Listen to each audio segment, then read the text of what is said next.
Donc, on va commencer cette journée du 25 octobre par une plénière qui sera en grande majorité, pour ne pas dire totalement, animée et assurée par nos collègues et nos amis américains, puisque j'ai le plaisir d'abord de co-présider cette session avec le professeur Ivan Montoya de Bethesda, qui est en charge du département médicaments National Institute Drug Abuse que vous connaissez, puisqu'il a également participé au débat de société hier sur la vape.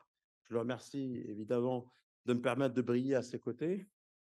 Euh, je laisserai aussi la parole à Ivan pour présenter les orateurs qui vont suivre, mais on va commencer. You're the first.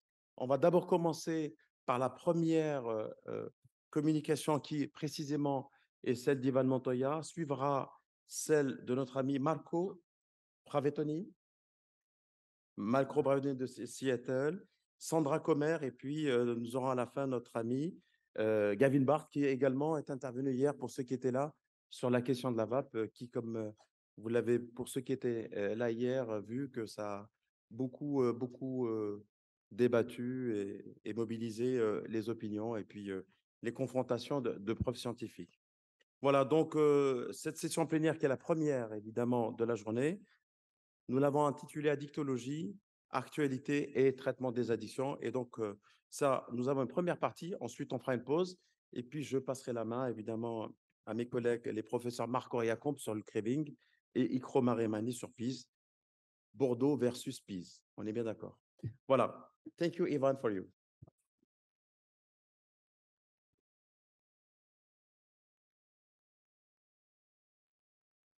Thank you, Amin. Merci, Amine.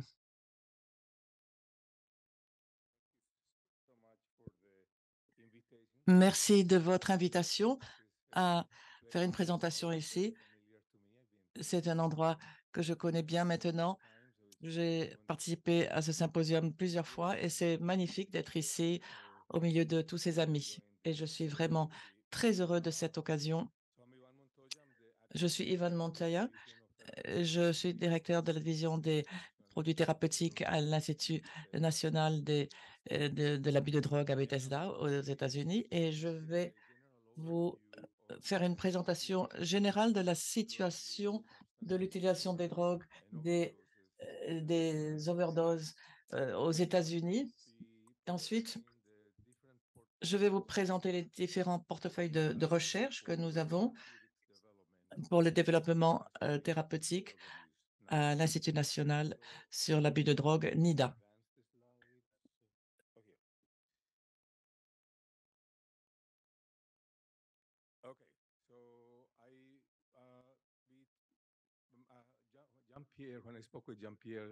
Quand j'ai parlé à Jean-Pierre, il m'a dit que j'allais présenter comme le hors-d'œuvre d'un repas. Donc, voici le menu d'un restaurant local et je vais vous présenter les hors-d'œuvre pour les opioïdes, les stimulants, le cannabis, la nicotine. Je vais parler de neuromodulation, de thérapeutique numérique et de thérapie comportementale, de tous les développements qu'on a au sein du NIDA et les perspectives d'avenir. Voici la situation.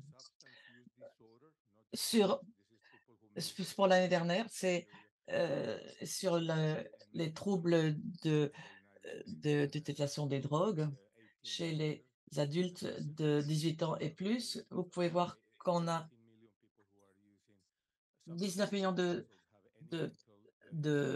personnes sont atteintes. Nous avons des personnes qui, qui n'ont que des troubles de l'utilisation et 38 millions. Bon, finalement, ça fait un total de près de 80 millions qui souffrent de ces troubles et qui sont vus par les services psychiatriques. Voici l'utilisation de drogues illicites l'année dernière. Ça vous donne une idée des différentes drogues utilisées l'année dernière par des personnes de 12 ans et plus. Vous pouvez voir la marijuana est de loin le plus utilisé. 52 millions de personnes ont utilisé la marijuana l'année dernière. Ensuite, les antalgiques, y compris tous les analgésiques opioïdes. Et ce qui est intéressant, c'est suivi par les hallucinogènes qui étaient qui est maintenant remonté à la troisième place en termes de drogue illicite. Ensuite, les tranquillisants et les sédatifs. On n'y fait pas beaucoup attention, mais près de 5 millions de personnes u- utilisent des tranquillisants illicites. Ensuite, la cocaïne, 4,8 millions. Ensuite, les stimulants qui comprennent les, les médicaments sous ordonnance utilisés comme stimulants. Ensuite, il y a une catégorie spéciale pour les méthamphétamines, 2,5 millions de personnes. Et en bas, héroïne, plus d'1 million de personnes. C'est beaucoup, mais c'est maintenant à la dernière place en termes de fréquence d'utilisation. Et les troubles d'utilisation de substances, qui est l'année dernière, ce qui est important pour nous en tant que cliniciens, vous voyez, 24 millions de personnes utilisent des drogues, quelles qu'elles soient, l'alcool, 29 millions, ensuite la marijuana, les antalgiques, la méthamphétamine, stimulant, cocaïne et héroïne. Ça, c'est la situation aujourd'hui aux États-Unis. 24 millions de personnes. Avec ces chiffres, on peut voir qu'il y a un grand problème euh, de consommation de drogue illicite, mais le problème, c'est en termes d'overdose. Malheureusement, le nombre d'overdoses aux États-Unis augmente toujours. Vous voyez ici, l'année dernière, en mars 2000 et en mars 2023, il y a eu 110 000 décès liés à des overdoses. C'est un nombre hallucinant. Et 100 000, ça, ça a commencé au début de la pandémie et les nombres étaient déjà en augmentation. Ce qu'on voit sur cette diapo, c'est que certaines drogues ont diminué, par exemple les, euh, les overdoses dues à l'héroïne ou aux opioïdes synthétiques, les overdoses dues à la méthadone. Mais le, le problème, c'est que les opioïdes synthétiques et surtout le fentanyl est un agoniste, c'est des opioïdes très puissants, beaucoup plus puissants que, euh, et il y a une pharmacologie très spéciale qui, euh, qui se lie au récepteur et il est très difficile de traiter les overdoses dues au fentanyl parce que ça crée une dépression respiratoire très importante. Donc, les overdoses dues au fentanyl augmentent, mais ce qui est intéressant ici, c'est de voir les overdoses associées aux stimulants et surtout la cocaïne et les méthamphétamines. Il y a une augmentation de 9,6% et 3,3%. Donc, c'est la tendance aux États-Unis depuis 1999. Vous pouvez voir jusqu'en 2014-2015, c'était relativement stable. En 2015, il y a eu une augmentation très importante, surtout les overdoses dues au fentanyl. Ça, c'est la situation aujourd'hui. 56 000 décès associés au fentanyl. Et pour les stimulants, près de 40 000 personnes sont décédées suite à des overdoses de stimulants. Et ces chiffres sont très inquiétants aujourd'hui aux États-Unis. Donc, c'est pour ça que le NIDA s'intéresse beaucoup et le gouvernement américain en général s'intéresse à développer des médicaments sécurisés pour traiter ces troubles. Voici les, les médicaments qui sont approuvés par la FDA, que vous connaissez, la méthadone, buprenorphine, buprenorphine naloxone, naltrexone l'ofloxacine pour les overdoses, des opioïdes, nous avons le naloxone ou naltrexone et maintenant, il y a une nouvelle Obvi, une nouvelle formulation de naltrexone qui a été approuvée avec le soutien de NIDA et ça, ce sont les médicaments qui permettent de traiter ces troubles. Mais actuellement, nous n'avons aucun médicament pour traiter les troubles liés aux stimulants et nous n'avons aucun médicament pour les troubles liés au cannabis. Et il y a une histoire de développement de médicaments et de traitements en général avec le soutien du NIDA. Voici les objectifs que, que nous avons en termes de développement et d'études de nouveaux traitements. Premièrement, c'est la prévention. On utilise des médicaments pour empêcher le début de l'utilisation, la prévention de complications et la prévention d'overdose. Ensuite, pour le traitement proprement dit, nous avons différentes approches, l'abstinence, euh, traitement de l'intoxication, du sevrage.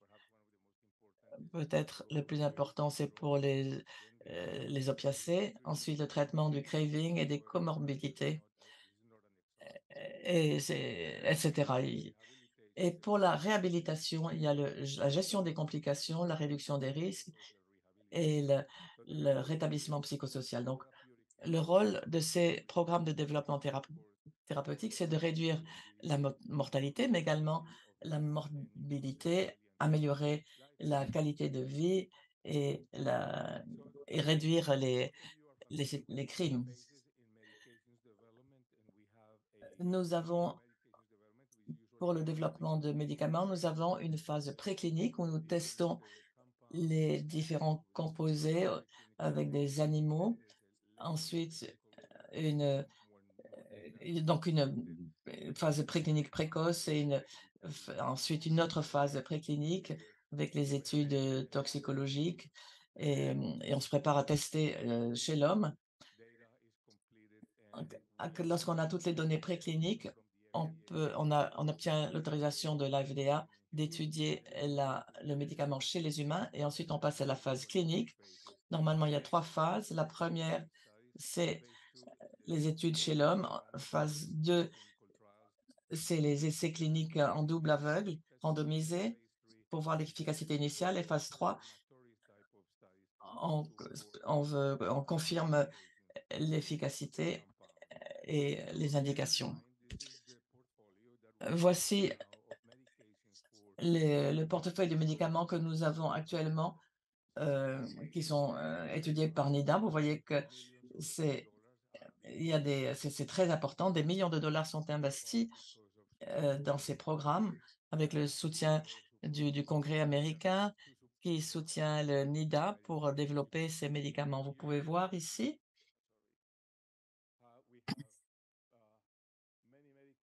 nous avons de nombreux médicaments qui sont à la phase préclinique précoce, ensuite à la deuxième phase préclinique, ensuite les phases 1, phase 2 des essais cliniques.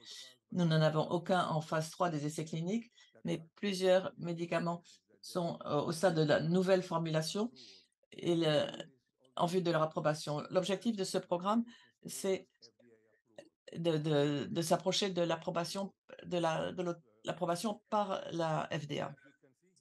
Vous pouvez voir ici, sur cette diapo,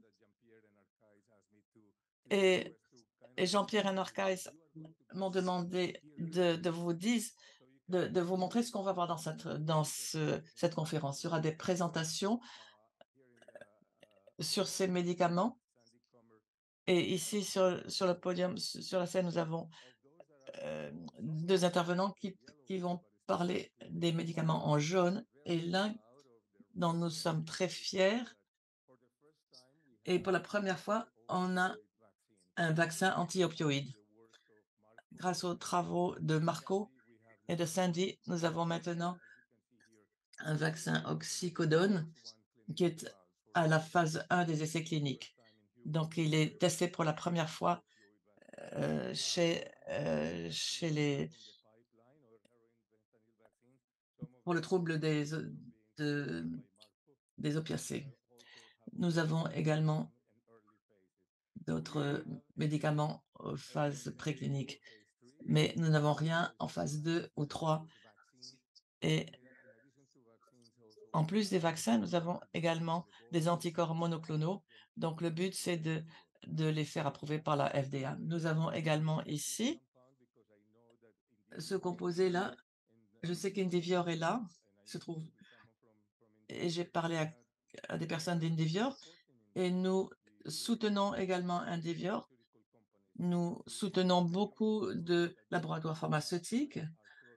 Beaucoup sont des produits sur lesquels nous travaillons avec les laboratoires.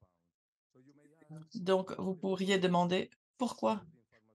Pourquoi est-ce que le gouvernement soutient les laboratoires pharmaceutiques? La réponse est très simple. Malheureusement, les troubles liés à l'abus de substances euh, ne sont pas une priorité pour les laboratoires pharmaceutiques. Ils ne pensent pas que l'investissement en vaille la chandelle. Ils n'auront pas assez de retour sur investissement. Donc, c'est pas comme pour le cancer ou d'autres maladies. Donc, l'industrie ne s'intéresse pas beaucoup à ces produits. C'est pour ça que NIDA a une tradition de soutenir l'industrie et les laboratoires et leurs recherches. Par exemple, nous avons soutenu le développement de la buprenorphine qui a amélioré la vie de nombreuses personnes, naltrexone, l'ofloxacine. Ensuite, nous avons ce groupe ici qui va il y aura une session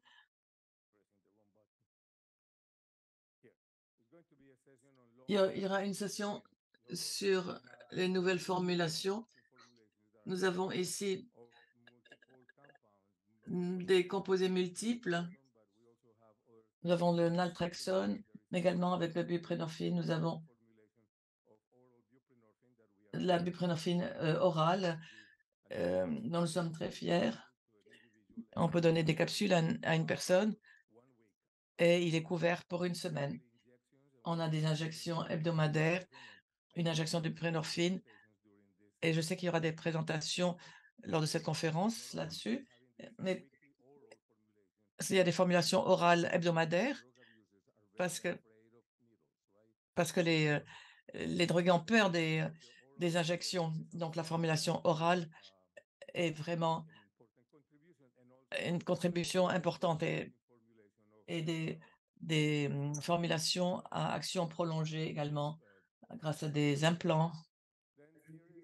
Ensuite, voici le les médicaments qui sont soutenus pour les troubles liés à l'utilisation de stimulants. La plupart des investissements du Congrès américain, c'est l'initiative HEAL.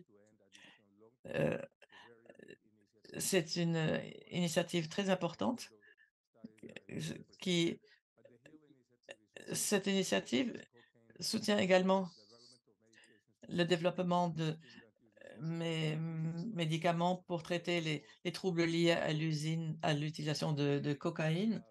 Ici, vous voyez, ce nous avons certains qui sont au stade des essais cliniques. Nous avons ici des mo des anticorps monoclonaux. En phase 1, nous avons des vaccins, pour la cocaïne. En phase 2, en termes nous avons des anticorps monoclonaux pour les overdoses de méthamphétamine.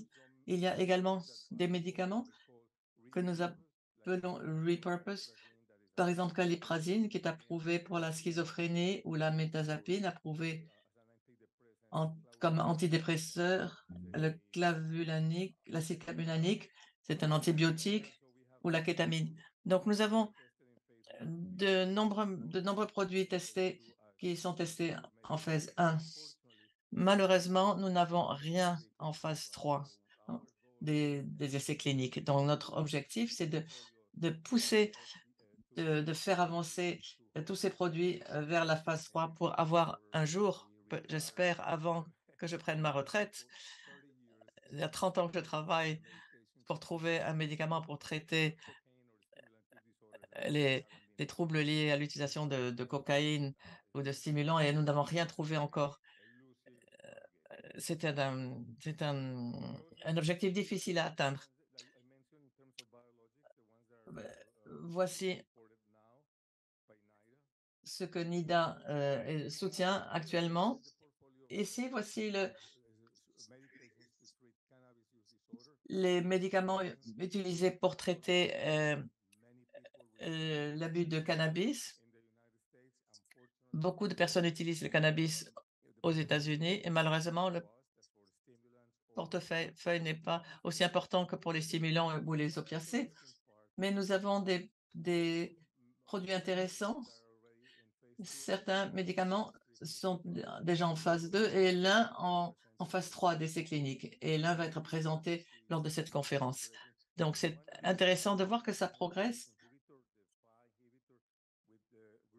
Par exemple, le fatty acid amide hydrolase inhibiteur, ça c'est une société française en phase 3. Nous la finançons par une collaboration avec Francis Levin et ce composé est en phase 3 des essais cliniques. Nous avons également travaillant sur la varénicline et les résultats préliminaires sont très encourageants. Même, nous n'avons pas beaucoup de médicaments à l'étude actuellement pour le cannabis, mais nous avons des médicaments très prometteurs. Voici ce que nous avons à l'étude pour la nicotine. Rien en phase 3. Hmm, Ce sont des traitements approuvés par la FDA pour l'utilisation de nicotine, mais beaucoup de personnes essaient d'arrêter de fumer et on a parlé de vapotage hier, mais beaucoup de personnes s'inquiètent de la dépendance à la nicotine. Un projet que je veux souligner, dont on va parler lors de cette conférence, c'est le psilocybine avec et, et Johns Hopkins travaille là-dessus comme traitement potentiel pour le trouble d'usage de la nicotine. Je n'ai pas parlé, il y aura plusieurs présentations cette semaine sur les dispositifs neuromodulateurs. Hier, j'ai rencontré quelqu'un de Brainwave, c'est une société américaine que nous soutenons. Nous avons plusieurs dispositifs neuromodulateurs en cours de test et qui devraient être approuvés par la FDA. Mais c'est différent que pour les médicaments. Je pense qu'il y aura davantage d'approbation de ces dispositifs dans un avenir proche. Et finalement, c'est moins important que le reste des médicaments, c'est le développement de thérapies comportementales. Nous soutenons la recherche et le développement de ces produits et nous utilisons un processus similaire à ce qu'on utilise pour les médicaments. Nous n'appelons pas ça des phases, mais étapes. Donc, les médicaments, pardon, thérapie comportementale développée en étapes et non pas en phase. Étape 1, c'est la théorie ou les données préliminaires qui sont recueillies.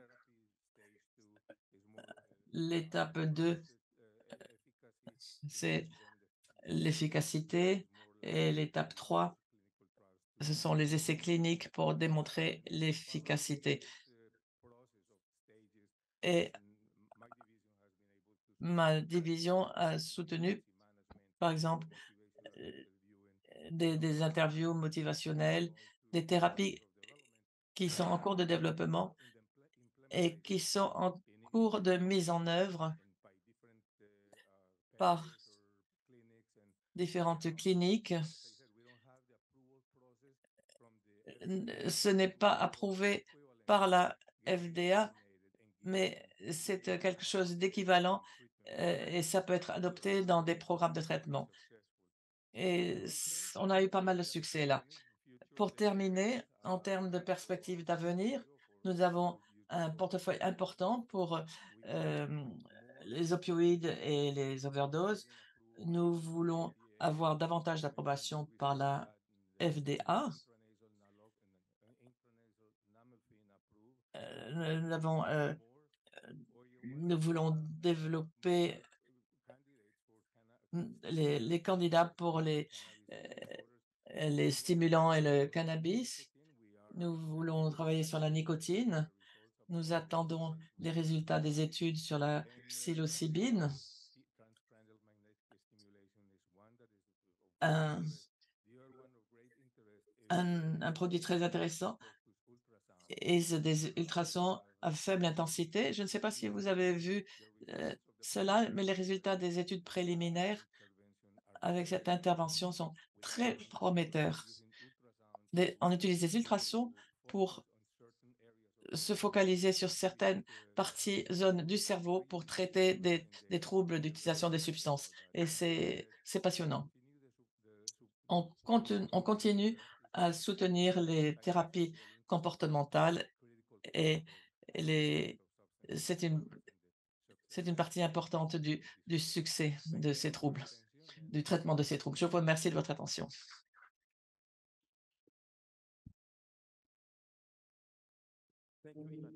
On a des interventions plutôt denses. Je vous propose de garder les questions à la fin. Je me suis entretenu discrètement avec les orateurs. Dans la mesure où c'est la même thématique, le mieux, c'est de garder les questions à la fin. Puis je vais donner tout de suite la parole au professeur As Marc. we have a rather packed agenda, we are going to keep all questions for the end, and I'm going to give the floor without further ado to the next speaker, who's going to discuss vaccines and antibodies.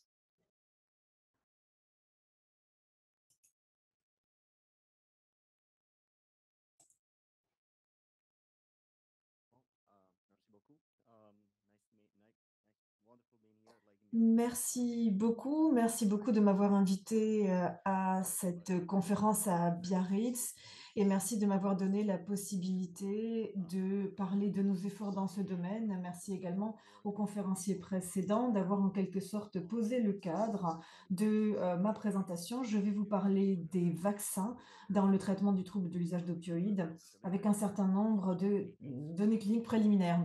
Vous avez ici mes conflits d'intérêts dans le sens où je suis inventeur ou co-inventeur d'un certain nombre de produits. Comme vous le savez, les troubles liés à l'usage ou au mésusage des opioïdes a pris la proportion d'une véritable épidémie aux États-Unis et le paysage du mésusage ou de l'usage des drogues a du coup énormément changé depuis l'apparition du fentanyl, des composés utilisant du phétamine, mais aussi les différentes mésamphétamines. Pour ce qui est des médicaments actuels, nous en avons un certain nombre qui sont efficaces, mais qui ne semblent pas être suffisamment nombreux pour venir à bout de cette épidémie. Aussi parce qu'on n'a pas suffisamment aussi de traitements qui visent plus spécifiquement le ligand récepteur des opioïdes. Comme le disait le docteur Montoya, nous travaillons sur le développement de vaccins, mais aussi d'anticorps monoclonaux qui permettrait d'avoir un usage beaucoup plus ciblé. Les anticorps permettraient aux patients d'avoir des anticorps anti-opioïdes qui se lieraient de manière sélective à l'opioïde d'intérêt et ce faisant permettrait d'éviter le passage de la barrière hémato-encéphalique et permettrait également d'avoir une moindre concentration sanguine, permettrait d'avoir une neutralisation de la voie de la récompense, moins de récidives, moins d'impact au port respiratoire, dépression et bradycardie, par exemple. On l'a démontré sur les rats, les cochons, les grands primates, les primates non humains. Nous pensons que ces vaccins et ces anticorps monoclonaux vont permettre d'avoir des interventions qui vont être plus durables, plus sûres, plus sélectives, avec un meilleur rapport coût-efficacité et vont permettre aussi de donner aux patients beaucoup plus d'options et permettra, nous l'espérons, d'atteindre de plus larges segments de la population, des personnes qui ont des troubles liés à l'usage, au mésusage, aussi des usagers plus particulièrement à risque. Et puis, il faut savoir que ces nouvelles approches pharmaceutiques n'auront pas d'interaction défavorable avec ce qui existe déjà.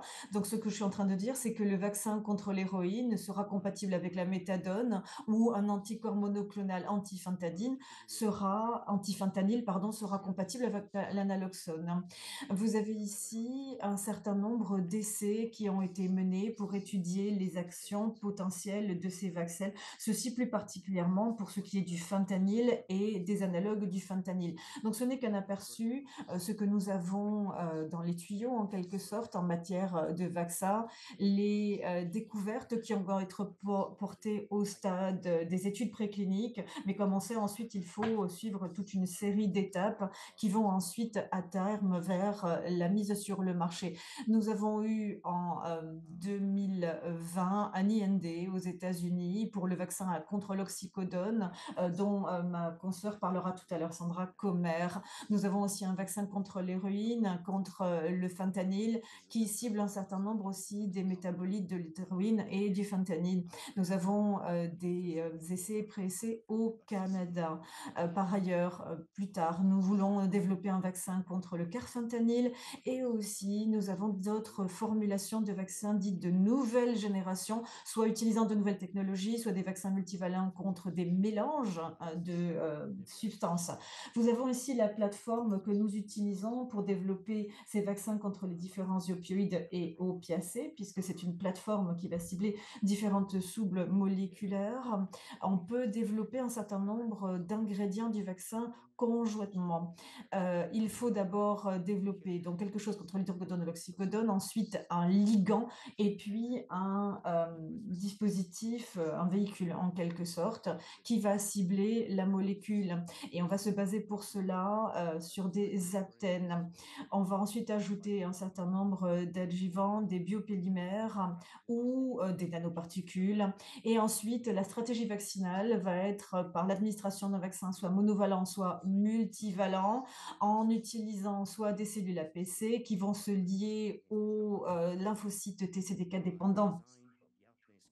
Vous avez ici les différents designs d'Aptène et le design de l'Aptène à proprement parler est fondamental dans l'affinité de l'anticorps et dans la sélectivité des cibles. Ceci en particulier pour bien cibler la substance. Et le design de l'Aptène va avoir un impact sur le processus de fabrication parce que il va y avoir ensuite différentes étapes de purification. Vous avez ici les différents designs d'Aptène pour le fentanyl et pour les autres substances. Et il y a bien sûr des procédés différents par les agences de régulation médicamenteuse en fonction du design de l'aptène. Vous avez encore une fois ici les effets pharmacologiques attendus du vaccin contre le fentanyl. Vous avez des vaccins qui contiennent différents composants. Et ici, vous avez la comparaison des animaux, modèles animaux qui ont été vaccinés ou non vaccinés. On voit ici, après la vaccination, l'impact sur l'antinociception, la saturation en oxygène et le rythme cardiaque. Vous avez ici, par rapport aux témoins, des effets qui sont vraiment sensibles. Et on peut voir que les vaccins qui contiennent des séries d'aptène FX préviennent la toxicité du fentanyl et de ses analogues sur donc ces souris, les rats et également les modèles porcins. Pour ce qui est de l'efficacité, on a regardé différents paradigmes qui sont typiques pour ce genre de recherche. Nous avons utilisé ici des modèles murins et on immunise ces souris ou ces rats contre le fentanyl et on voit que les rats qui sont activement immunisés euh, ne vont pas chercher à compenser. C'est-à-dire que la réduction de dose ne va pas ensuite entraîner de mécanismes de compensation. On a l'impression aussi que le vaccin a un effet durable. 3 mois plus tard, lorsque le rat se voit présenter à nouveau du fentanyl, il n'a pas le même genre de comportement qu'avant la vaccination. On passe aussi beaucoup de temps à vérifier l'innocuité de ces vaccins.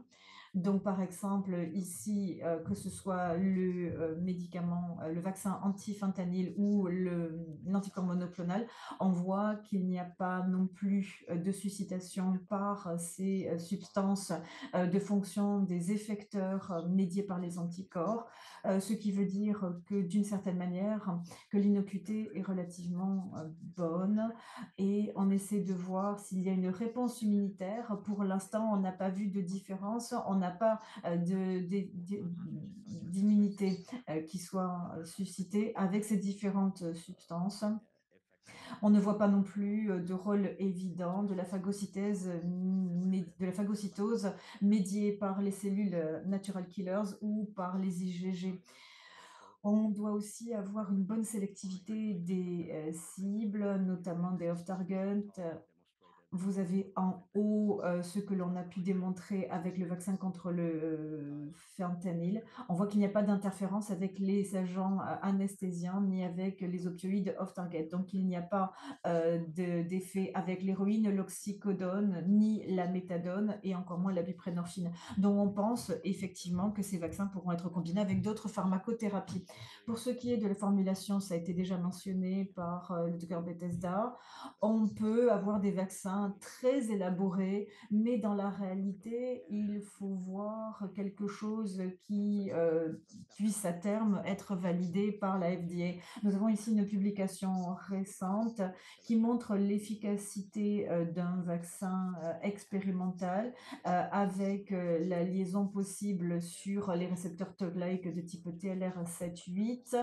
On voit qu'on a une efficacité accrue de ce vaccin contre le fentanyl sur les souris, les rats et les cochons. Et on a vu aussi une amélioration sur les différentes études permettant la mise en œuvre des IND. Donc ces études sont encore en cours. On va les faire passer à l'échelle aux États-Unis et ensuite on espère lancer une campagne de fabrication d'abord aux États-Unis, puis au Canada et dans d'autres pays.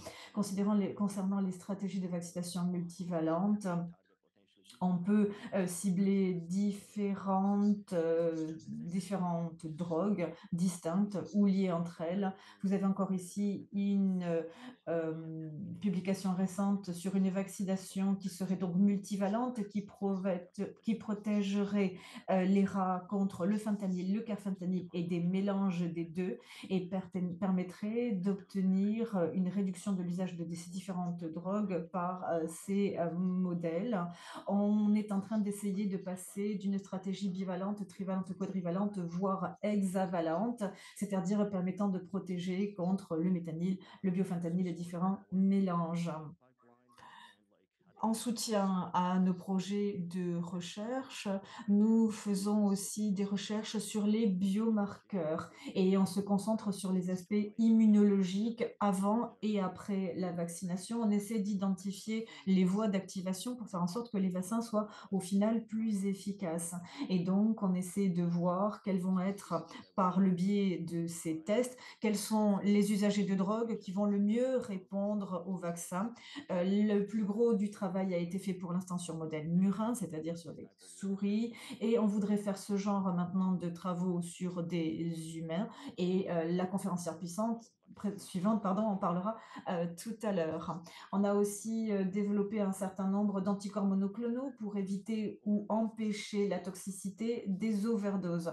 Par rapport aux vaccins, les anticorps monoclonaux procurent une protection immédiate. On n'a pas besoin d'attendre pour avoir la protection. Donc, ces anticorps monoclonaux peuvent être utilisés avant l'exposition à l'overdose ou après. Et on a vu un bon effet après une overdose de fentanyl notamment. Dans le pipeline d'études, nous avons dépassé la phase de découverte et développement précoce. On en est à la phase de pré-IND et essentiellement, on commence chez des souris, des rats, des cochons, des primates et ensuite on commence la fabrication selon les bonnes pratiques pharmacologiques. Donc on en est pour l'instant à une phase, de ces précliniques dit de phase 1. On a aussi des anticorps monoclonaux de nouvelles générations avec de nouvelles technologies, des nouvelles formulations. On essaie d'utiliser des biotechnologies. On essaie aussi de mettre en évidence de nouvelles cibles de drogue. Concernant ces anticorps monoclonaux, c'est un petit peu le même processus qui a été suivi ou qui est suivi par les confrères qui travaillent sur le vaccin contre le VIH. On commence tout d'abord par des souris, puis d'autres espèces. On commence par utiliser des cellules B, notamment des lymphocytes. Et puis de là, on va créer des hybridomes. On fait ensuite un tri par séquençage MAB et on essaie de trouver des anticorps et plus précisément dans ces anticorps, la région qui va lier l'anticorps. Et ensuite, on va pouvoir améliorer le profil de pharmacocinétique et de pharmacodynamique, le profil PK/PD. On va essayer d'améliorer l'efficacité contre les drogues cibles. Pour ceci, on va faire ce qu'on appelle de l'engineering for approach avec de l'humanisation afin d'améliorer les propriétés biophysiques et avoir une amélioration in vivo et in silico qui soit similaire.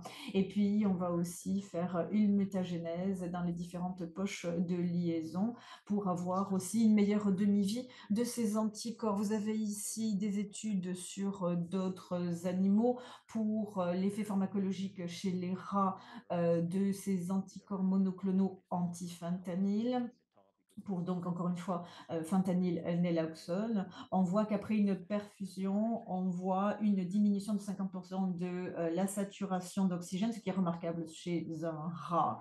Et en bas de la diapositive, on montre comment l'anticorps monoclonal peut d'une certaine manière améliorer les effets sur la saturation en oxygène post-overdose d'une manière supérieure à l'analoxone. Donc ça, c'était les souris et les rats. Là, c'est un autre schéma, un autre modèle animal. Ce sont des mini-cochons et on voit ici, après une injection de fentanyl, on va induire chez ce mini cochon une apnée de 2 minutes. Donc, on va avoir une mesure de la dépression respiratoire. Après l'injection de l'anticorps monoclonal, on a une inversion de cette apnée. Vous avez ici l'effet sur la dépression respiratoire et vous voyez que au plan pharmacocinétique est excellente dans le sens où on a une ligne qui est pratiquement horizontale.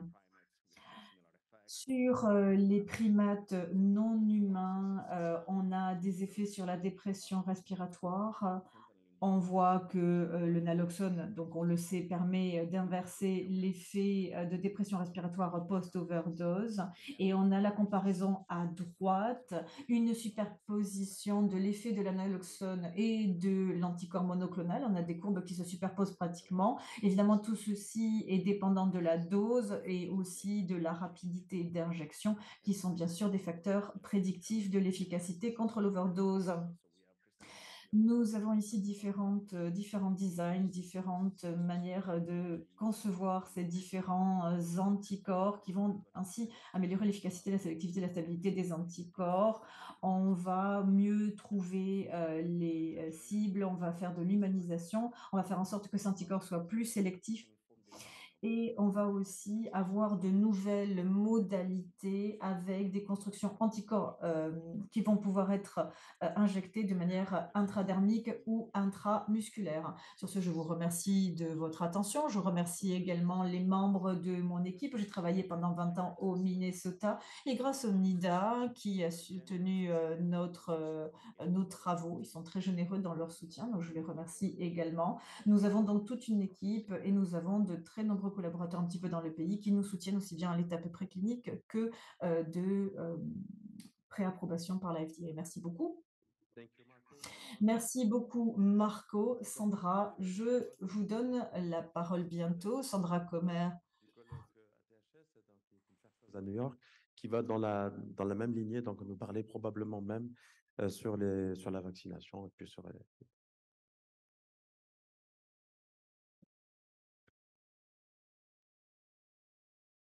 So I'd like to start out by thanking Professor Dalouette and the organizing committee for inviting me here to give this presentation. I'm very excited to hear my other co-presenters also. There's a lot of work that has been done and still needs to be done. So I have no conflicts of interest. Je n'ai pas de conflit d'intérêt à révéler par rapport au contenu de cette présentation. I'm just going to jump right in because Marco Je vais entrer dans le vif du sujet parce que Marco a déjà marqué le contexte de ce que nous faisons. Je voudrais simplement vous montrer des données additionnelles. Aujourd'hui, nous allons parler du vaccin à l'oxycodone et que nous avons sous test clinique à l'heure actuelle. Et comme Ivan l'a dit dans sa présentation, la FDA requiert 2 phases, requiert un essai de phase 1. La phase 1A se fait sur des volontaires sains et la phase 1B se fait sur des usagers de substances. Eh bien, dans ce cas-là, nous avons planifié de faire cela, mais la FDA nous a demandé de faire un test chez les usagers de drogue, c'est-à-dire que nous allons nous centrer sur cette population. Voici les données recueillies par rapport à des rongeurs. Et là, nous avons le vaccin d'oxycodone qui produit une réduction de la dose des niveaux de l'oxycodone dans le cerveau de ces rongeurs. Et cela produit également une réduction de la dose. Et comme Marco l'a dit, le complexe des médicaments anticorps n'est pas pharmacologiquement actif, ce qui veut dire que cela prévient que le médicament entre dans le cerveau et produise des effets pharmacologiques. C'est ce qui est reflété d'ailleurs dans les effets analgésiques de l'oxycodone chez les rats.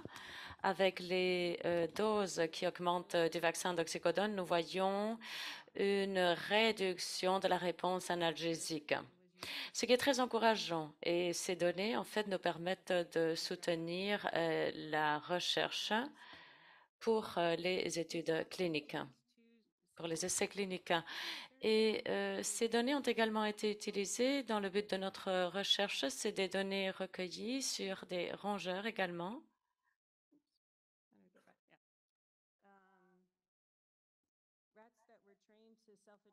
C'est des rongeurs qui ont été entraînés pour s'auto-administrer de l'oxycodone. Nous avons cette courbe qui est le patron habituel que suit l'augmentation de la dose d'oxycodone. On arrive à une dose maximale et puis ensuite les rongeurs s'auto-administrent moins de doses parce qu'ils sont très intoxiqués. Mais ce qui est important ici, c'est que le vaccin supprime ce comportement d'auto-administration. Et nous savons, d'après d'autres études sur d'autres médicaments, que l'on peut arrêter cette auto-administration et ainsi on voit un bon effet clinique. Les études précliniques nous montrent que les vaccins sur les opioïdes sont bien tolérés et qu'ils ciblent bien l'opioïde en question. Comme Marco l'a dit dans sa présentation, les niveaux cérébraux des opioïdes sont réduits chez les animaux vaccinés et les effets pharmacodynamiques sont également réduits chez les animaux vaccinés. Donc voilà, c'est vraiment des résultats très prometteurs, très encourageants que nous avons obtenus lors de ces études précliniques, mais nous avons également beaucoup appris d'autres vaccins qui ont été développés pour traiter les troubles liés à l'usage de substances. Pour la cocaïne et pour la nicotine, les vaccins ont montré également des résultats précliniques très prometteurs, même sur des études cliniques, mais ces deux types d'approches ont échoué lors des études de phase 3 qui se sont avérées négatives et c'était dû à l'intravariabilité et la capacité du vaccin d'induire une réponse immunitaire. C'est-à-dire qu'il y avait des personnes qui montraient des niveaux élevés d'anticorps, d'autres qui ne le faisaient pas, c'est-à-dire qu'il n'y avait pas au niveau du groupe un effet significatif du placebo. C'est-à-dire qu'une partie du travail que nous faisons, c'est d'identifier des biomarqueurs afin de prédire les personnes qui seront capables de montrer une bonne réponse immunitaire. Et je vais me référer à cela plus tard dans ma présentation. Cette étude a été financée par NIDA. C'est une étude de phase 1A, 1B. Et l'objectif de l'étude de phase 1, c'est la sécurité, c'est de voir que le traitement est bien toléré par les sujets.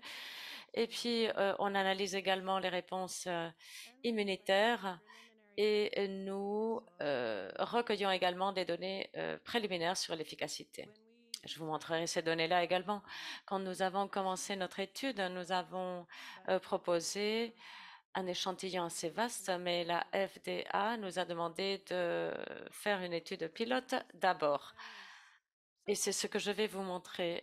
La conception de l'étude est un petit peu compliquée, mais je vais vous la faire parcourir. Il y a une phase de dépistage d'un mois pour s'assurer que tout le monde entre dans les critères d'inclusion. Et puis ensuite, nous avons 4 doses de vaccin au cours de l'étude à 0, 3, 6 et 18 mois. Les individus passent 2 semaines à l'hôpital. Et puis ensuite, nous faisons nos tests. Nous testons les différents effets de l'oxycodone à différentes doses. Et puis, nous avons également le contrôle. Nous avons 3 périodes d'hospitalisation faites. Et donc, la première après la dose 1, après la troisième, pardon, et après la 4e dose, la dose de rappel. Et c'est vrai qu'au cours du Covid, les gens n'ont pas pu être admis à l'hôpital, ce qui a fait changer un petit peu notre calendrier pour l'étude. Nous avons 12 personnes sur cette étude pilote. Nous avons une cohorte de faible dose et une cohorte de haute dose. Et la moitié de patients ont reçu le vaccin actif, l'autre moitié le placebo. Et voici la démographie. Il s'agit d'hommes, pour la plupart, de différents contextes ou origines ethniques, et ils ont entre 40 et 50 ans. Maintenant, pour décrire les objectifs numéro 1 de l'étude, nous allons revoir les effets adverses. Nous avons vu que les participants de la dose faible ont subi un événement adverse au moins. Et c'est vrai que l'un des participants a vécu des overdoses non fatales, multiples, qui n'ont pas requis d'hospitalisation, qui ont été traitées par l'analoxone. Et un autre patient a rapporté un abcès après l'usage intraveineux des médicaments et qui a été traité par des antibiotiques et ce n'était pas lié au vaccin. Et il y a eu 2 autres événements indésirables dans la cohorte élevée. Une rhabdomyolyse après un exercice intense. C'est-à-dire que les événements indésirables n'étaient pas liés au vaccin. Et il y a eu également un participant qui a rapporté avoir mal. Et en fait, nous voyons donc que pour ces participants, le vaccin a été bien toléré. Nous avons donc le deuxième objectif de notre étude. Il s'agit de voir les réponses anticorps. Et nous avons vu que la moitié de participants, 5 en fait, sur 12, ont montré des augmentations spécifiques sur les titres IgG spécifiques de l'oxycodone. Et avec 3 900 titres pour ceux qui ont répondu. Par par rapport à 1500 titres pour ceux qui n'ont pas répondu. C'est-à-dire que c'était encourageant pour les personnes qui ont reçu le vaccin actif. Nous n'avons pas ventilé en fait les données sur les aveugles et en fait, je dois vous dire qu'il y a certains de ces participants qui ont montré également des hauts niveaux d'anticorps. Ce que je vous montre ici, c'est un petit peu le cours du temps par rapport à cette remise en question du médicament. Ici, nous avons la personne qui a reçu l'oxycodone placebo avant le vaccin. Et ici, la personne a reçu 50 mg d'oxycodone. Vous voyez donc qu'il y a une réduction liée au temps. C'est exactement ce qu'il faudrait espérer avec cet agoniste tellement fort. Et puis, la première semaine après l'administration d'oxycodone, il n'y a pas eu de changement. Cependant, après la troisième dose, l'effet myotique de l'oxycodone a été complètement inversé, ce qui est incroyable. Nous ne le voyons jamais, cet effet. Et en fait, nous étions très contents d'observer cet effet. Mais bien sûr, il nous faut rassembler d'autres données pour confirmer cette réponse. Voici les réponses subjectives. Les lectures à gauche nous montrent l'échelle bipolaire. Et donc, le chiffre 100 veut dire extrêmement, 50 veut dire que c'est neutre. Et ces trois participants ont montré une satisfaction par rapport aux médicaments, et ceci après la troisième dose. Et un patron similaire a été observé avec l'échelle analogue visuelle. Les sujets ont rapporté donc une satisfaction par rapport au vaccin. Nous avons cette réduction énorme en fait chez ces trois sujets. Et c'est simplement pour vous donner un petit peu de contexte. Nous avons d'autres données qui nous ont montré que même une réduction de 10 points ou de 10 mm par rapport à ces qualifications subjectives de satisfaction ou non, et bien tout ceci se traduit sur des effets cliniques positifs. Là, nous avons cette petite réduction de 10 mm qui paraît toute petite, mais en fait, cela constitue un changement significatif du point de vue clinique. Et nous observons ici des réductions quand même assez vastes. Donc, jusque-là, nous sommes très encouragés par ces résultats.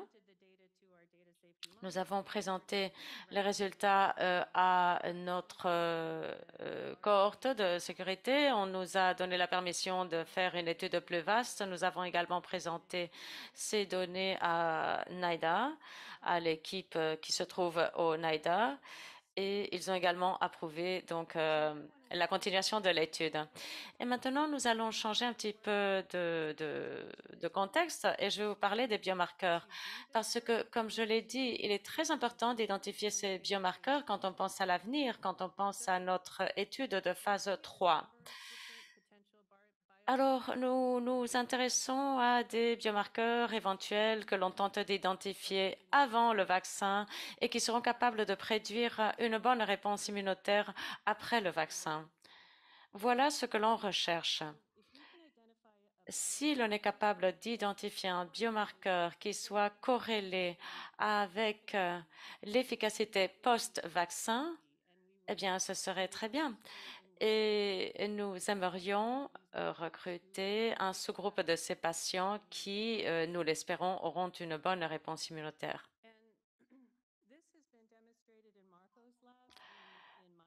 Voici ce qui a été démontré dans le labo de Marc chez les rongeurs. Nous avons vu l'activité de la cellule B IgM pré-vaccin qui était corrélée avec ces titres d'anticorps.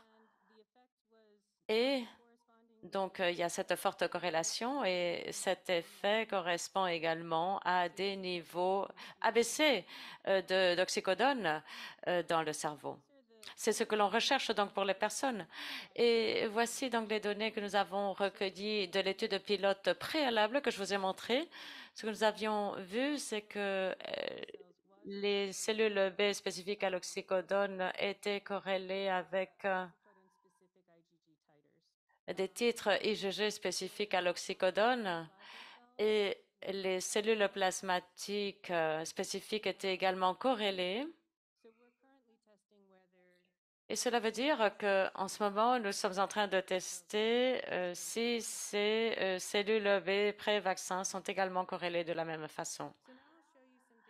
Maintenant, je vais vous montrer des données sur une étude que nous avons menée auprès d'un groupe séparé d'individus. C'était des individus qui avaient des troubles liés à l'usage d'opioïdes comparés à des individus naïfs. Aucun de ces individus n'avait été vacciné. Le premier point de l'étude, c'est qu'il n'y a pas d'évidence de IgG ou d'IgM augmenté spécifique à l'opioïde chez les individus qui souffrent de mésusage par rapport à ceux qui ne le font pas. C'est-à-dire que les personnes qui font usage du fentanyl, d'héroïne, de petites molécules ne sont pas susceptibles d'activer une réponse immunitaire. Cependant, nous voyons qu'il y a quand même au sein de ces groupes certaines variabilités de réponse. Et c'est un sujet très important. Ce que nous avons vu, c'est que les naïfs spécifiques à l'oxycodone et les cellules B de mémoire sont plus élevés chez les usagers par rapport à ceux qui ne font pas usage. Et nous avons vu l'augmentation de cette région de variabilité qui se réarrange. Et ceci reflétait sur le fait que nous pouvons isoler un anticorps monoclonal contre les opioïdes. C'est ce que nous avons fait dans le labo de Marc et c'est vraiment très encourageant.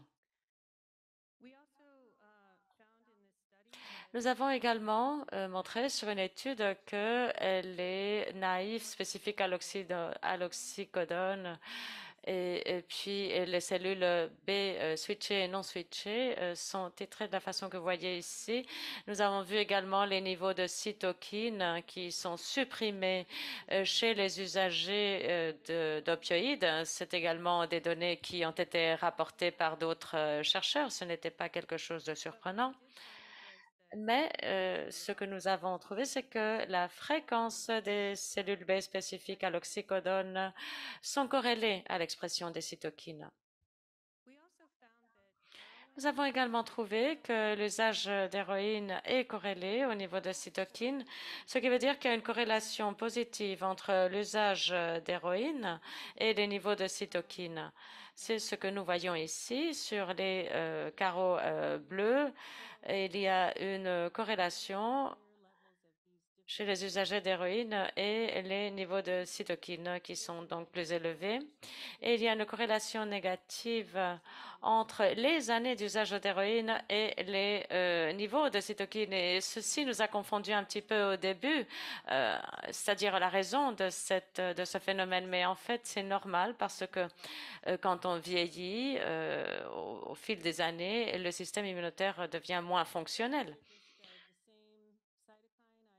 Donc, ici, nous avons la cytokine IL-9 qui montre cette corrélation positive entre l'usage d'héroïne, la quantité d'usage par jour et les niveaux de cytokine et le même résultat donc au fil des années. Je sais que je vous ai assommé de données. Je vais tenter de résumer. Donc, les études auprès des rongeurs nous montrent que l'activité des cellules B pré-vaccination est corrélée avec les titres d'anticorps opioïdes post-vaccin. Les données humaines nous montrent que l'activité des cellules B pré-vaccin sont corrélées avec l'expression des cytokines et l'expression des cytokines est liée également aux différents usages d'opioïdes.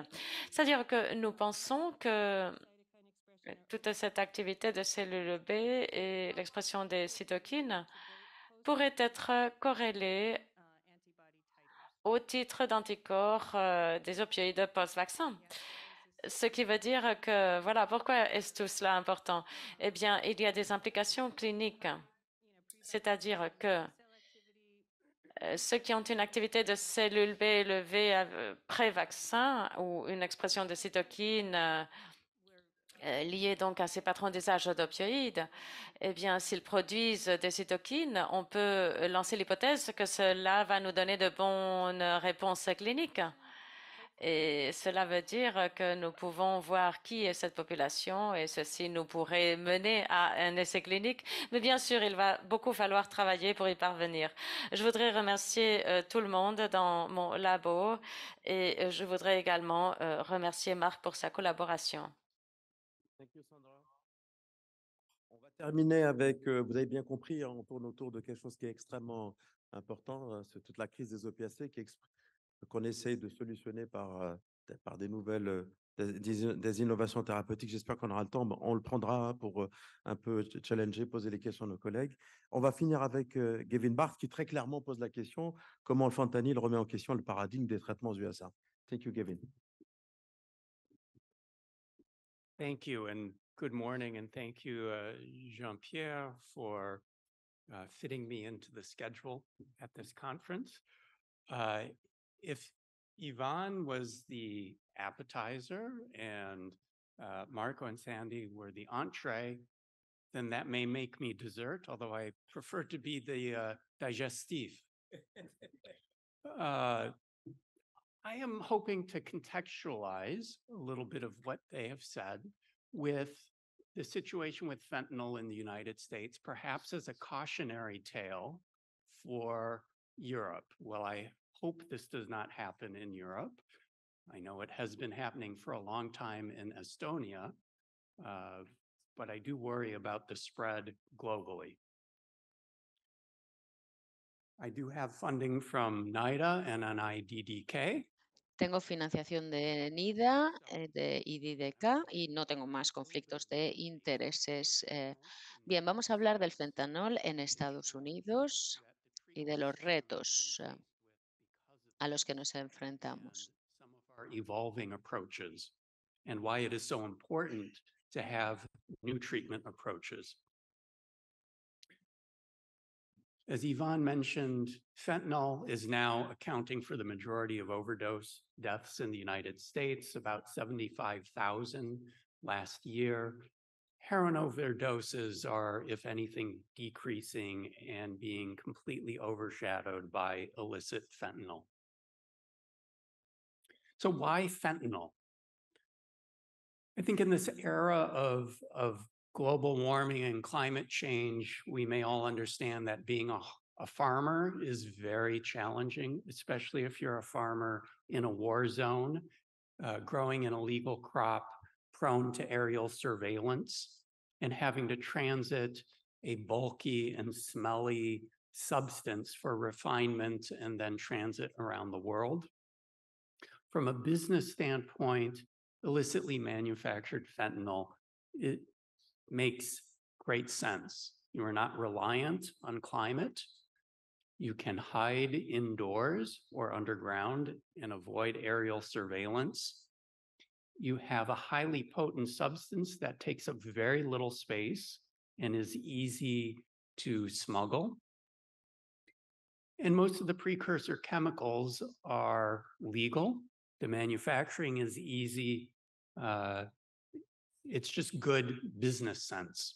And so it has taken over in the United States. And again, perhaps it will take over in the rest of the world.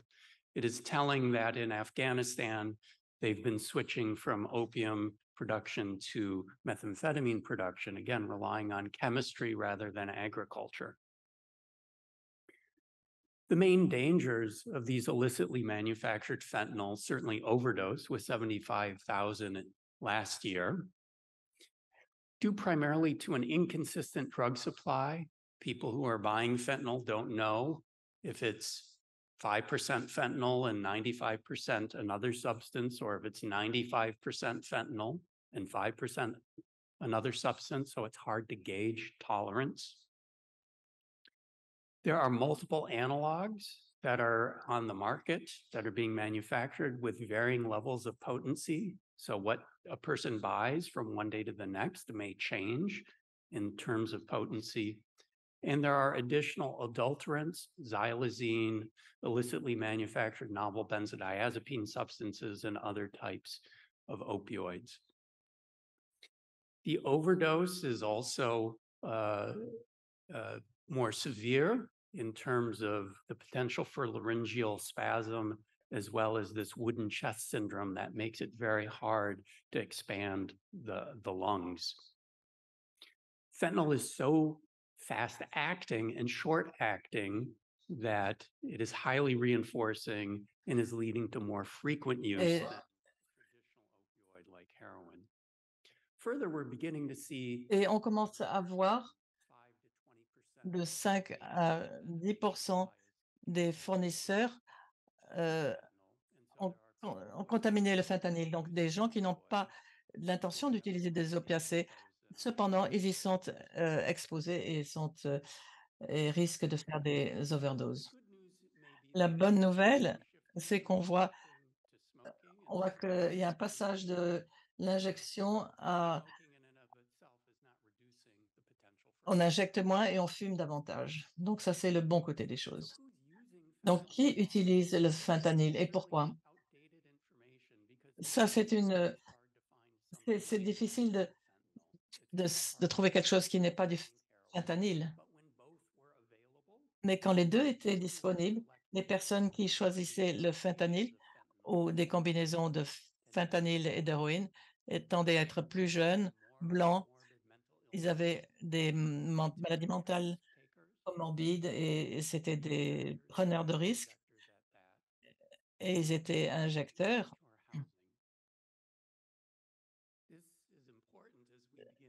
Et ça, c'est important quand on voit que la population qui utilise le fentanyl a davantage de comorbidités que la population traditionnelle qui utilisait l'héroïne. Les risques il y a davantage de risques de partager les seringues et d'autres matériels. Il y a davantage d'injections par jour, et notamment si c'est associé à d'autres substances. La combination avec d'autres substances est également source d'instabilité. Vous voyez ce graphique, c'est un collègue de Yale qui a fait ce graphique. Il montre que les gens qui utilisent des associations de fentanyl et de méthamphétamine sont plus susceptibles d'avoir un logement instable. Euh, Ils ont besoin d'assistance du gouvernement et ils sont dans le système pénal. Donc, il y a beaucoup plus d'instabilité sociale avec le fentanyl par rapport à l'époque de l'héroïne. Donc, nous avons une population moins stable avec plus de comorbidités, notamment des infections, des infections de la peau, des problèmes psychiatriques, des séjours en prison. Les personnes sont moins susceptibles de choisir des soins ambulatoires. Ils cherchent pas de traitement, ils vont pas dans des centres de traitement, ils voient pas un médecin et ne cherchent pas de l'aide. Mais on ne les voit que dans des situations d'urgence en cas de surdose, d'overdose, en cas d'autres infections ou dans le système de la justice pénale. Donc, il faut modifier notre approche. Donc, je vais parler un peu des approches que nous envisageons. Dans Avant l'hospitalisation, dans les ambulances ont de plus en plus de buprenorphine à bord. Donc quand on quand ils interviennent en cas d'une overdose non mortelle, l'ambulance peut administrer directement la buprenorphine après, l'overdose. Ensuite, ça va sûrement mettre en place des soins, mais ces personnes n'auraient pas vu un médecin. Mais si si le traitement commence sur le terrain, il est plus probable que la personne va se faire suivre. Et en général, les services d'urgence donnent de la buprénorphine directement à des doses de 8 à 16 milligrammes quand, quand il y a des symptômes de sevrage et on laisse partir les gens après une semaine de buprénorphine et ensuite la personne doit se faire suivre dans la communauté. Et cela entraîne une plus grande susceptibilité de suivre un traitement que, que si on demande à la personne de se faire suivre après. En donnant des, des doses de buprénorphine plus importantes, ça n'entraîne pas de sevrage, même si on injecte la buprénorphine euh, en urgence. En tant que moi, je suis dans un milieu hospitalier, je vois davantage les patients qu'un médecin généraliste. Il y a, on voit que les hospitalisations dues aux opioïdes ont doublé, donc c'est l'occasion de démarrer le traitement dans l'hôpital en donnant de la méthadone ou de la buprénorphine dans le milieu hospitalier et on organise la prise en charge de ce patient à sa sortie de l'hôpital, plutôt que de recommander, d'envoyer, le patient vers un médecin. Il vaut mieux démarrer le traitement dès, l'hospitalisation. On peut on peut, rajouter des opioïdes, à action brève qui ne sont pas pour, renforcer la buprénorphine et parfois, il y a un programme de seringues dans l'hôpital avec des lieux de consommation sécurisés parce que sinon, il y a davantage de risques que le patient va, sortir de l'hôpital sans avoir ses antibiotiques et quand il sera, réadmis à l'hôpital, il, sera encore dans une situation beaucoup plus grave. Des programmes de basse seuil comme les services de seringues en fournissant la buprenorphine directement, cela, augmente le bon suivi du traitement et le patient n'a pas besoin de venir dans une clinique pour se faire traiter.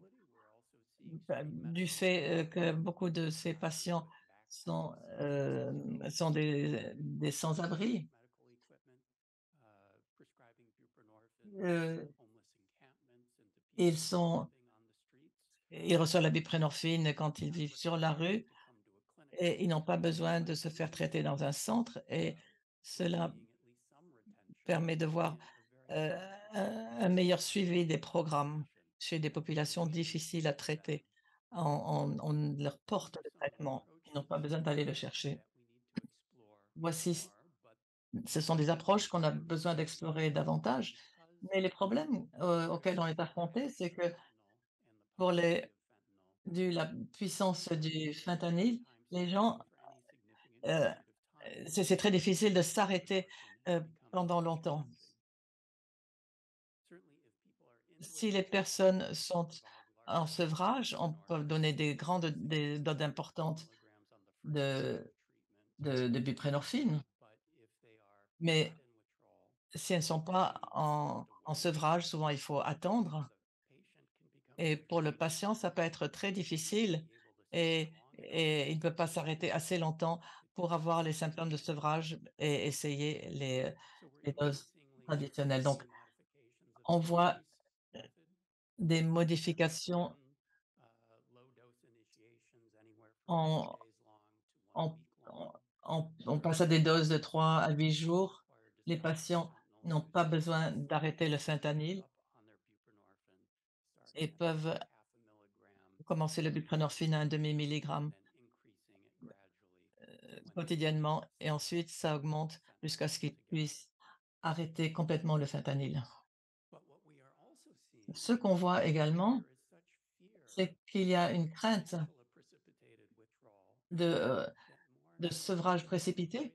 De plus en plus de personnes évitent la buprenorphine et on a de plus en plus de demandes de méthadone, ce qui aux États-Unis, en raison du système de clinique de méthadone, qui est une approche très déshumanisante du traitement. Quand les gens demandent quelque chose de si déshumanisant par rapport à un traitement comme la buprenorphine qui est prescrite, plus librement. Il est très facile de démarrer la méthadone, il ne faut pas attendre le sevrage. Il n'y a pas de risque de retrait de sevrage précipité, mais il n'y a pas de risque de mais c'est plus difficile à gérer que la buprenorphine et les personnes à risque ont un plus grand risque de sevrage. Est-ce que le sevrage du fentanyl est-il différent? Est-ce que les gens sentent quelque chose qui les pousse à demander la méthadone? Et deuxièmement, est-ce q est-ce qu'ils, continuent à être très instables? On voit des patients qui reçoivent de 120 milligrammes de fentanyl qui se plaignent de symptômes de sevrage qu'on ne verrait pas avec l'héroïne. Il y a des personnes qui ont fait l'expérience des 2 substances disent que le fentanyl, c'est pas ça plus rapide, et le sevrage est plus long et plus grave. Dans un À Johns Hopkins, dans un laboratoire où on a une approche normalisée, où on donne la morphine en sous-cutanée 4 fois par jour et traditionnellement, c'est très efficace pour gérer le sevrage d'héroïne et dans le fentanyl, on a vu des modifications. Je les ai présentées l'année dernière. Malgré ce protocole qui a été très réussi pour l'héroïne, les personnes qui utilisent le fentanyl ont malgré la morphine, ils ont des symptômes de sevrage beaucoup plus difficiles, une, un rythme cardiaque, qui est bien supérieur avec la même quantité de morphine et lorsque les symptômes sont observés, il y a les personnes mentionnent l'anxiété plus bien davantage qu'avec l'héroïne. Donc il peut y avoir quelque chose de différent sur le sevrage des fentanyl qui qui contribue au problème qu'on a au traitement avec la buprenorphine ou les doses traditionnelles de méthadone. On peut essayer d'induire rapidement la méthadone. Il y a eu une approche où on a commencé avec 30 milligrammes par jour jusqu'à 100 milligrammes au bout d'une semaine. Ça a été adapté à 100 milligrammes le 15e jour, mais on voit des collègues aux États-Unis qui essaient des approches avec des doses initiales de 40 milligrammes, 60 milligrammes le deuxième jour et 80 le troisième jour et pour aller jusqu'à 140 milligrammes, la semaine après 10 jours selon les besoins et cette approche montre un contrôle plus rapide des symptômes et malheureusement des, heu, des taux de relapse plus importants. Cela nous amène à une question hypothétique. Si Si on regarde la pharmacokinétique du fentanyl, le fentanyl n'a pas de plus grande affinité avec les récepteurs opioïdes et la morphine. Il a une affinité inférieure que l'hydromorphone dans les études faites par Dole avec la méthadone. Les doses de méthadone peuvent bloquer l'hydromorphone avec succès. Donc pourquoi est-ce qu'on voit une utilisation continue du fentanyl malgré des, des doses importantes de méthadone? On peut spéculer que peut-être, étant donné les différences dans les symptômes de sevrage, il n'y a pas de facteurs liés aux opioïdes. Le fentanyl, contrairement à la morphine, a une affinité relativement équivalente avec les récepteurs. Donc, je crois qu'on a du travail devant nous pour mieux comprendre l'instabilité que nous voyons chez les utilisateurs de fentanyl, malgré les doses de buprenorphine et des doses importantes de méthadone. Donc, ce qu'il faut retenir, c'est que le fentanyl entraîne des overdoses, davantage d'overdoses. Et on a besoin de davantage de recherche pour comprendre pourquoi le fentanyl continue à être utilisé malgré la méthadone et la buprenorphine. Il faut mieux comprendre comment on peut plus rapidement titrer la méthadone pour avoir des doses sécurisées pour réduire les risques d'overdose. Et bien sûr, on a besoin de recherche sur de nouveaux modèles pour quant à l'accès aux médicaments. Et comme on a entendu les présentations de ce matin, je vous remercie.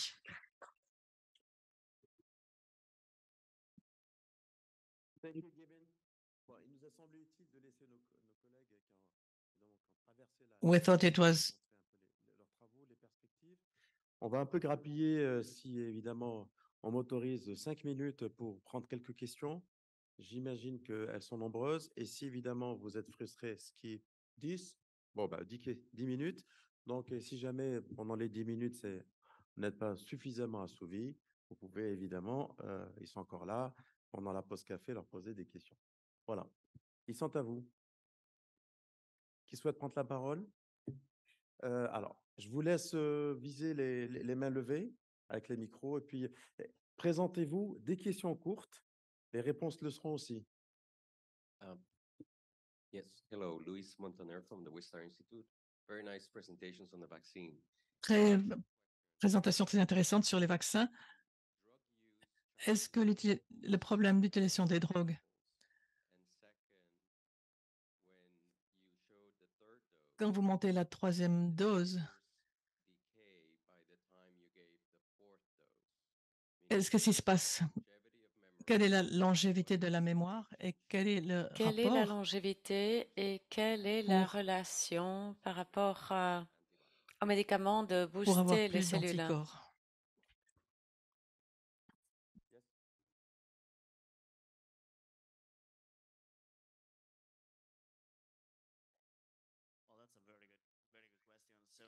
C'est une très bonne question.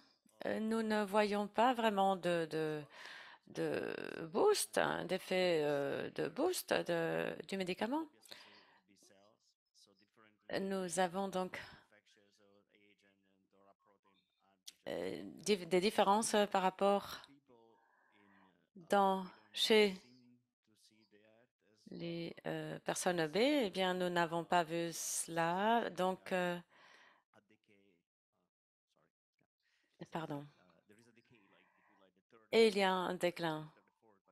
Après le 4e vaccin, nous voyons cet effet de rappel, cet effet booster chez les cellules B, mais du vaccin, pas du médicament. Hello. Thank you for the presentation. Merci pour les présentations. J'ai 2 questions. En fait, 3 questions. dans ces nouveaux développements de médicaments dans le NIDA, est-ce que vous êtes intéressé à des substances psychédéliques comme la kétamine, etc., pour les troubles de santé mentale?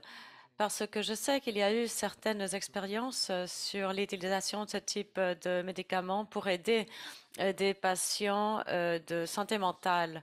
Et par rapport au vaccin, avez-vous considéré de contacter ou de faire des corrections, pardon, et de contacter des départements dans des correctionnels pour peut-être administrer des vaccins et pour répondre peut-être à ce que Bart disait, il y a eu un programme à New York en initiant la buprenorphine et nous donnions l'option de continuer à injecter ou nous donnions l'option à des individus de leur donner une pause et de ne pas s'injecter. Alors, je vais répondre à la première question. La réponse est que oui. Le NIDA est ouvert à accepter des demandes de subventions pour faire de la recherche dans des substances psychédéliques. Et d'ailleurs, nous avons également lancé des études pour la nicotine, la kétamine, la cocaïne. Donc, la réponse est que oui. Et oui, pour répondre à la deuxième question sur la population présente, eh bien oui, la population carcérale, je pense que oui, que c'est une très bonne suggestion par rapport aux anticorps monoclonaux ou le vaccin. Je pense que du point de vue éthique, c'est un petit peu plus compliqué, le fait d'administrer ce type de médicaments à la population carcérale. Ce serait quelque chose à observer un petit peu de plus près, mais c'est une très bonne idée. Oui, vous pouvez donner le micro.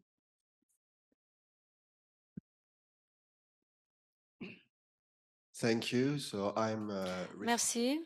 Je suis un chercheur en neurosciences et psychologie. Donc, j'ai une question d'ordre psychologique par rapport au vaccin.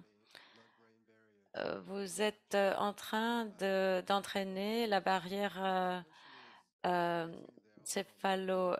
hématocéphalique pour capter. Mais quand vous augmentez la dose, vous dépassez la réponse immunitaire. Mais que se passe-t-il pour les personnes qui ont cette impulsivité, cette anxiété? Est-ce que le vaccin ne va pas-il augmenter le risque d'overdose? Eh bien, c'est une très bonne question. Moi, j'ai été impliquée dans une étude sur la libération prolongée de naltrexone et nous avions également le même souci. C'est-à-dire, pourquoi quelqu'un ne prendrait-il pas plus d'opioïdes pour surmonter ce blocage? Et nous avons observé, en fait, que les personnes qui feraient cela sont assujetties aux principes économiques que n'importe quel autre individu, ce qui veut dire que si vous bloquez les effets de l'héroïne et du fentanyl, les gens ne vont pas vouloir dépenser davantage d'argent pour être sous l'effet de la drogue. C'est-à-dire que nous n'avons pas vu que cela se passe avec le naltrexone. Deux questions. Vas-y. Bonjour, merci. Docteur Journe, addictologue à Paris. Une question très simple en langage local. Le système opioïde, on a tendance à le voir surtout au niveau système nerveux central. Est-ce qu'il n'est pas en fait un système réparti dans tout le corps et que le système opioïde est un besoin de majorité de nos cellules?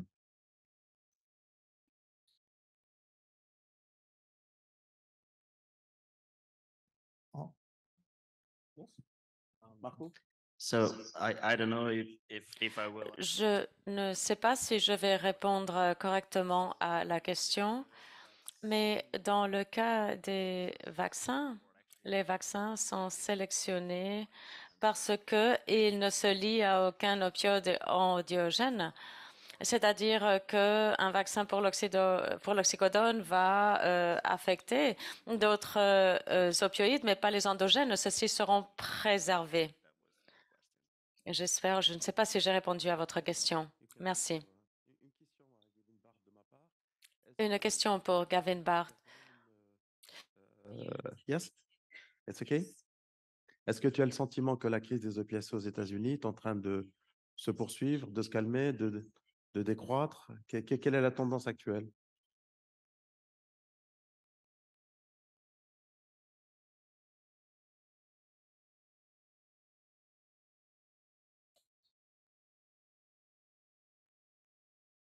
Well, we monitor very carefully. Bon, nous suivons de très près la situation et moi, j'espère que nous sommes en train d'arriver, disons, à un plateau par rapport à la mortalité. Cependant, ce qui est clair, c'est qu'il y a plus d'adultération de substances additionnelles et qu'il y a un usage multiple de substances, c'est-à-dire la combinaison avec des psychostimulants, par exemple. C'est une tendance à la hausse. Est-ce que quelqu'un a le micro? Non?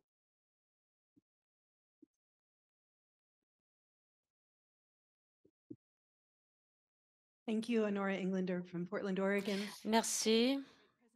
Merci pour ces belles présentations. Ma question porte sur la résistance au vaccin, c'est-à-dire aux États-Unis, il y a une si grande réticence au vaccin aussi chez les usagers d'héroïne. Je ne sais pas comment vos collègues abordent ce sujet, cette résistance ou hésitation par rapport au vaccin. Oui, c'est une question très valable. Nous avons étudié cela. Une option que l'on développe, c'est aussi les anticorps monoclonaux. Nous avons vu avec les vaccins pour le COVID, les personnes qui sont résistantes à cette vaccination, eh bien, elles sont ouvertes à des interventions avec des monoclonaux. C'est-à-dire que nous avons d'autres options au-delà des vaccins. Merci. Donc, vous avez la parole, Ivan, afin de conclure ce panel, cette séance. Merci. Merci beaucoup.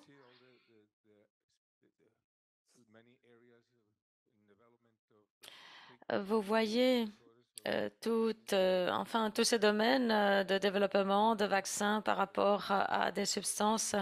Je voudrais vous rappeler de l'importance de la nasal navelphine.